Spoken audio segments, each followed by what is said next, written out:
Good day everyone. I'm Ramel El Hangad. Continuation in Chapter 14, Supply Chain Technology Managing Information Flows.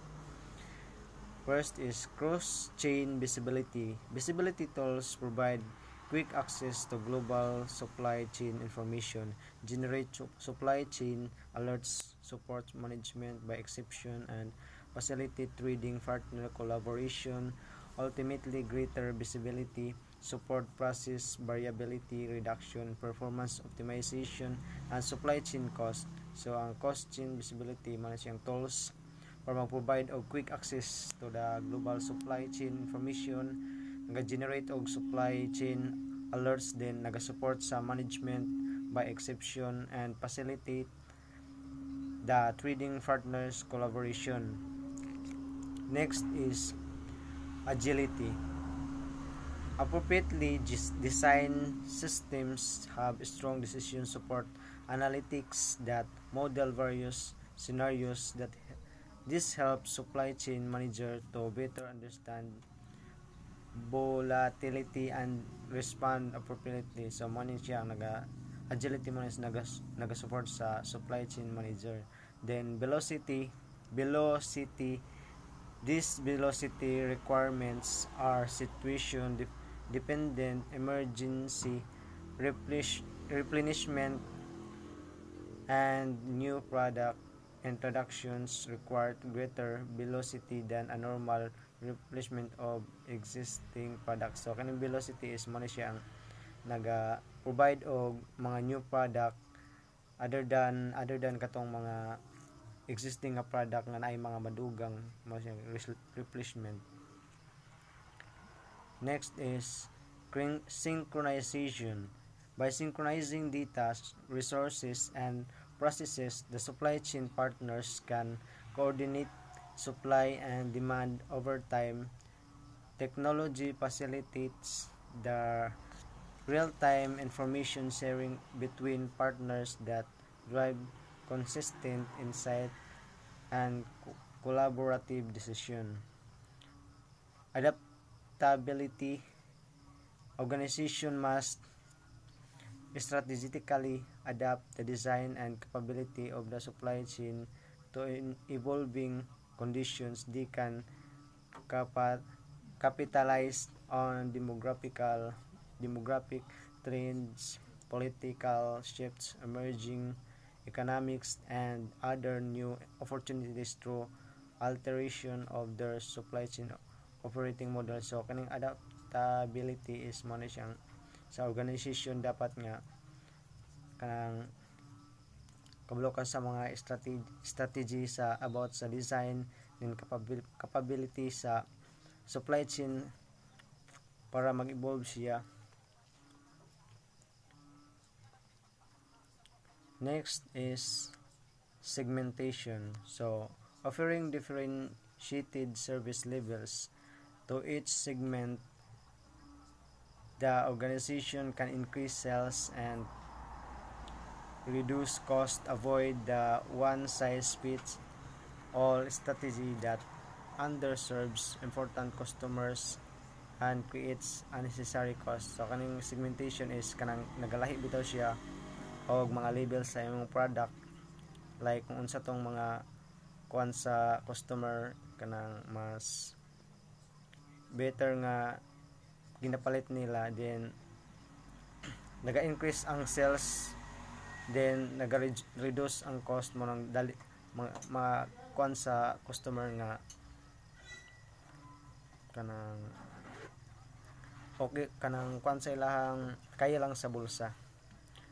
Then optimization. These tools can be used to study network design option, determine appropriate inventory levels, develop routing decisions, and more. The goals is to minimize service for the minimal possible operating cost.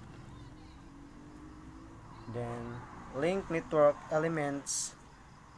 ECIS enable firms to streamline their supply chain processes and provide management with more accurate information about what to produce, store, and move. SCIS initiative will go much smoother and add greater value when time is taken to properly link the technology to people and process in intentional and integrated fashion. The technology must be connected across the supply chain. People need to adapt to the full capabilities of the ECIS. The people tasked with implementing and integrating the technology need the requisite skills as well as adequate resource to complete the work. So kaning link network elements is ang pag network bitaw sa unsay mga kinahanglan nga information nga kanang unsay mga kinahanglan nga i-produce, i-store or i-move, then para mapadali ang ilahang pagkuan sa ilang ang flow sa ilahang products, pag-implement tungod mapadali tungod sa technology.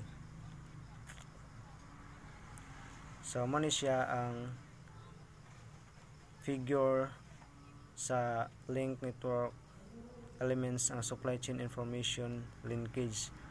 Sa first is supply chain value, supply chain information, then naa dito sa nasa ubos mo tong siyang adaptability, optimization, velocity, visibility, agility, segmentation, synchronization. Muna siya ang mga kinahanglan nga para ang supply chain information is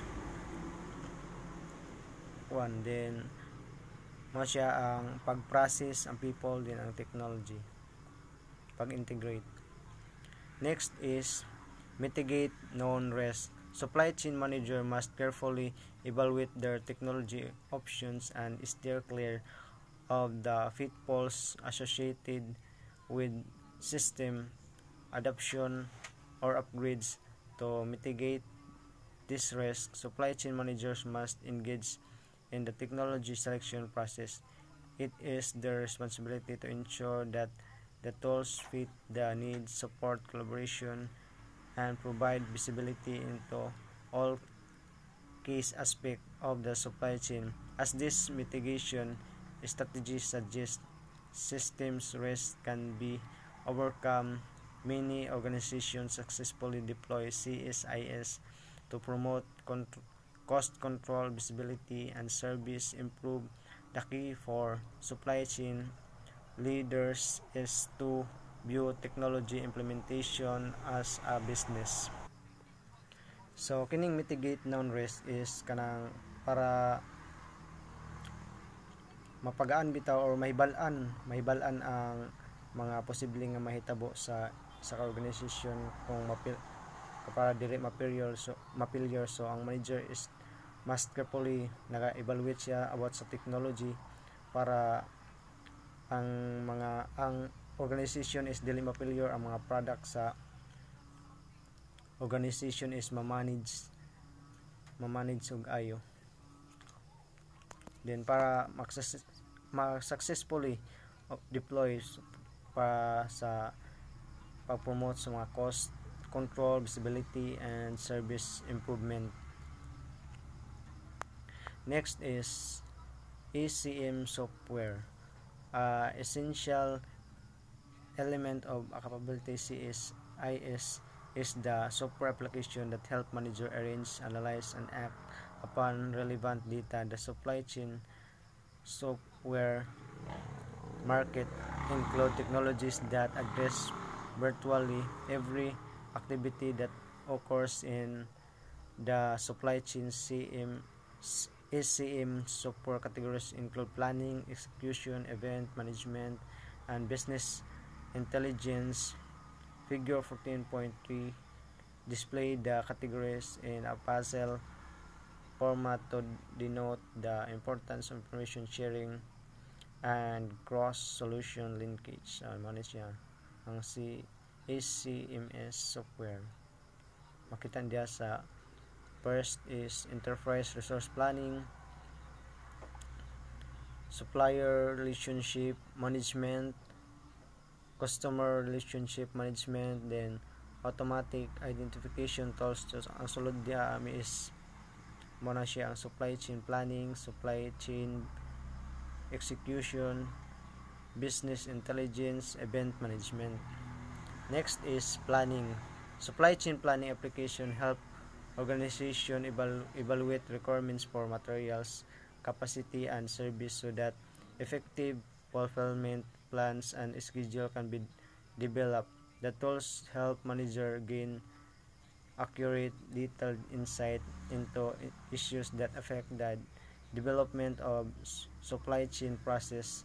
SCM planning applications help organizations shift from autonomous planning activities to synchronized planning process that use real-time data for collaboration across departments, supplier, and customers. So, ang planning is very important din siya para mag-help sa organization para mag-evaluate sa mga requirements for materials, capacity, and services para then effective ang fulfillment sa plans, then sa mga schedules para ma-develop kung sa mga kinahanglan. Ang planning is muna yung pinaka-importante para ang process, ang flow sa inyong organization is maayo ang dagan tungod nakaplano. Next is execution. Companies deploy a variety of execution software to implement their strategies and manage supply chain of product information and money. Effective integration of these tools support data sharing and cross-chain visibility. Execution. Next is event management. Supply chain event management tools collect data in real time from multiple sources across the network and convert them into information that gives manager a clear picture of how their supply chain is performing. Hence, supply chain event management tools provide the cross-chain visibility needed to detect, evaluate, and adapt to change condition before this snowball into major problems. Next is business intelligence. While execution software offers data extraction and reports generation functionality, managers must still interpret the report and identify areas for improvement. In contrast, BI tools automate the analytic work and present the result in visual formats that easier to understand. Relevant information becomes readily available to supply chain managers for informed planning and decision making. Next is facilitating tools. The latest tools cannot truly stand alone as they require data from other sources, and managers must align their supply chain decisions with organizational goals and processes. Enterprise resource planning system incorporate internal and external system into a single unified solution that spans the enterprise resource planning or ERP system includes the software that supports the business function and process computing hardware for hosting and executing software application and back-end network architecture for data communication across with information systems. Last is supplier relationship management. Supplier relationship management is a controlled and systematic approach to managing an organization sourcing activity for goods and services. SRM software supports the effort by facilitating design collaboration, sourcing, decision negotiation, and buying process. SRM software also help organization evaluate supplier risk, performance, and appliance throughout the life cycle of a contract. So kaning supplier relationship management is makatabang ni siya sa organization para mag-evaluate sa mga supplier kanang mga failure, mga risk and performance sa isa ka organization compliance to the life cycle of a contract. And I thank you.